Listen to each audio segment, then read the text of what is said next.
So it's getting ready to storm out here, so we got to do this video real fast. So we got this thing broken down this morning, and we found some interesting stuff. So here, come closer. We didn't find any broken up pistons, but what we did was we did a half fill of gasoline on each cylinder. You can see this one's still holding a little, and within just a couple of minutes, we had 3 of them go dry. This one right away, this one right away, and this one right away.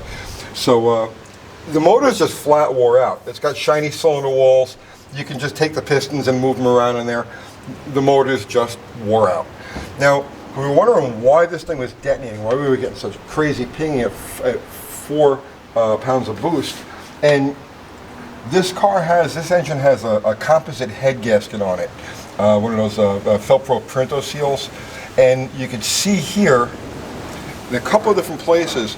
So here's the firing, here's the footprint from the firing, and then you can see here where it goes away, we had a leak here, and then here you could see where these 2 cylinders were sharing.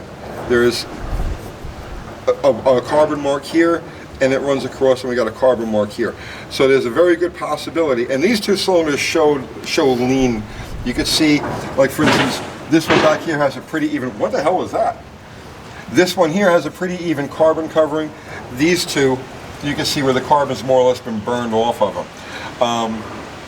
So I'm thinking that we had an issue there. What we're going to do with this, well, I'll tell you what we're going to do with the short block in a minute. But what we'll do here is we'll replace it's going to tornado.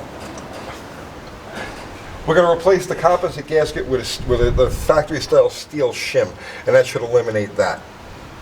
And we'll talk about the rest of that in a minute. Another thing we found here is the distributor. It still has its full advance built into it, which is about 22 degrees of mechanical advance.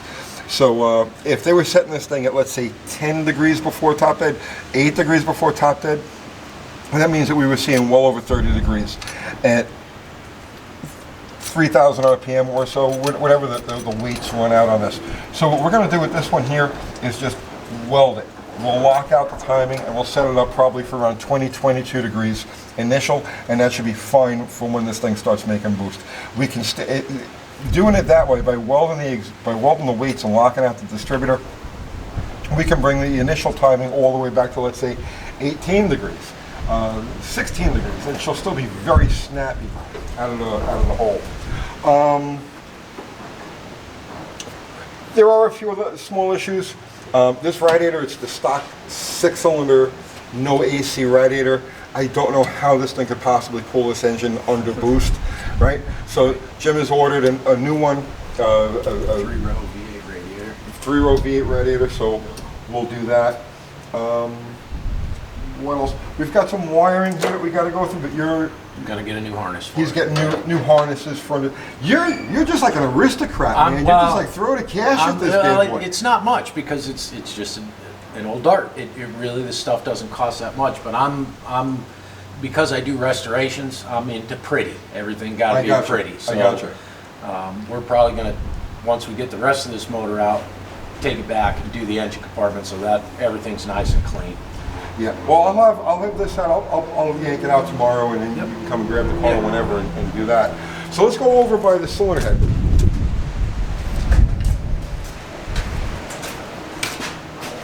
So the first thing we noticed this morning was that we have a tweaked exhaust rocker.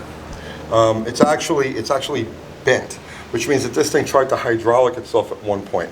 So we'll be going through the rockers, and we'll put a nice set of rockers on there.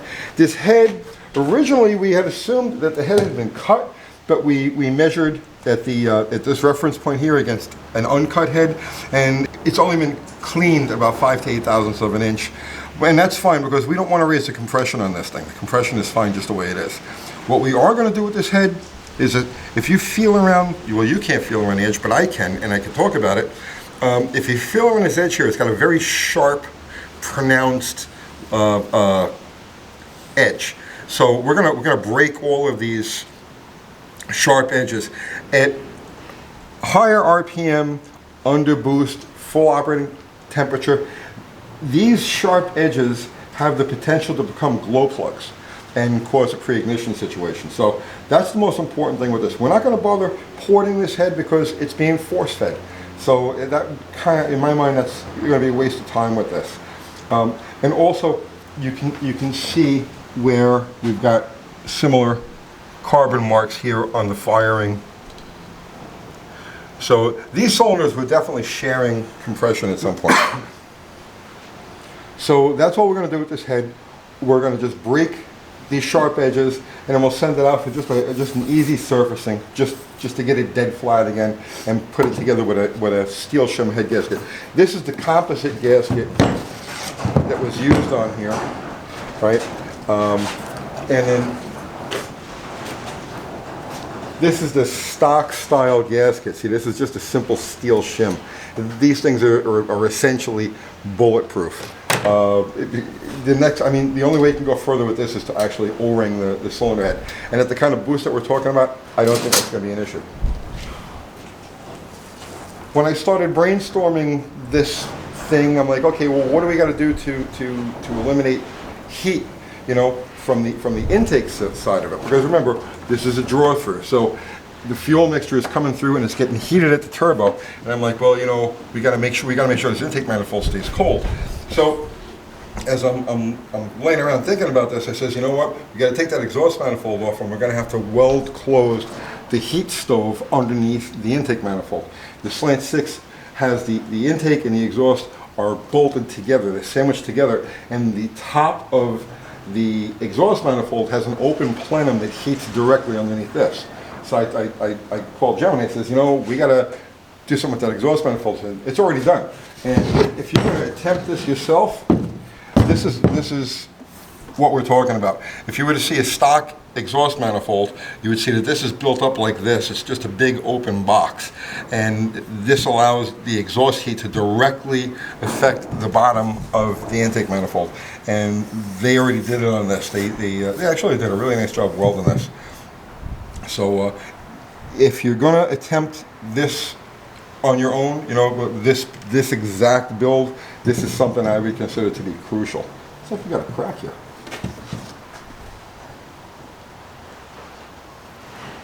We may. Yeah, it looks like we got a crack right here.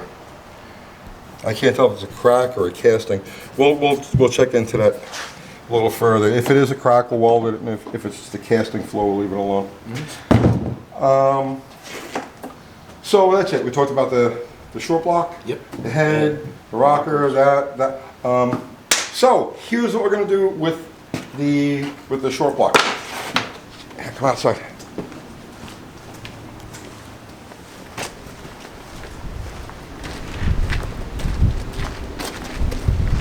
So this here is a fresh short block that I've had for a couple of years now. It's just sat around on the engine stand. It's 60 over. It's got new pistons in it, new everything actually, rings, bearings, the whole 10 yards. But it had a dowel pin issue. I can't look, see? The dowel pin right there is broken off under the deck of the block. So I just left this thing sit. I was going to fix it and throw it in one of my cars as a spare. So what we're going to do is we're going to blow this thing apart, clean everything, regap the rings for boost, and Jim, you're going to take care of that dowel? Yep. So we'll fix the dowel there. So essentially that's what we're doing. We're going to put this thing back together again using that short block. She'll be all fresh. Now, a lot of you guys are going to be like, well, you got to throw forged pistons in there. The problem here is that the only forged pistons that are available for this thing use the 198 rod, the 198 connecting rod, which is significantly longer than the 225 rod. And what that does is it changes the bottom end geometry and actually hurts the bottom end. We need all the bottom end we can get. I think that if we can keep this thing cool, we're going to add a water methanol injection system to it, keep timing limited, and run it a little bit on the fat side. I don't think we're going to have any detonation issues at all in like the 12-pound or so boost range. And if we do, then we'll just keep bringing back ignition timing until, it's going to be a balancing act, boost and timing, to get it to work just right. But that's why we're not going with the forged piston on this thing. And that's not an economical deal either. The piston set itself is like $600, and then on top of that, you've got to get the longer 198 rods. Use those rods, go for like $200 because a lot of guys that build these long rod motors for whatever reason, so they're popular, they're in demand. And the aftermarket rods are like $600. So you're looking at $1,200 between pistons and rods, which totally throws the budget end of a you know. So that's what we're going to work with what we got there. So, Jim, so what's the schedule now? What are we doing? Well, I got a show this weekend with some other cars, but we're going to take this, drop it off at a good friend of mine's house. He's going to blow it apart, clean everything, put it all back together, like you said, regap the rings. And then I'm going to come and pick up the car when the block's out, and we'll pretty up inside there. Okay. So you're probably going to be around a 2 week. Okay. So we're looking at about 2 weeks before we're ready to go with this thing. Or before we're ready to come back and bring you guys up to speed on everything. But it's going to go fast. It better go fast. I mean, you know, and we better get fast. I know, I got to get going fast before the tornado comes. So that's it. Until then, see you guys tomorrow.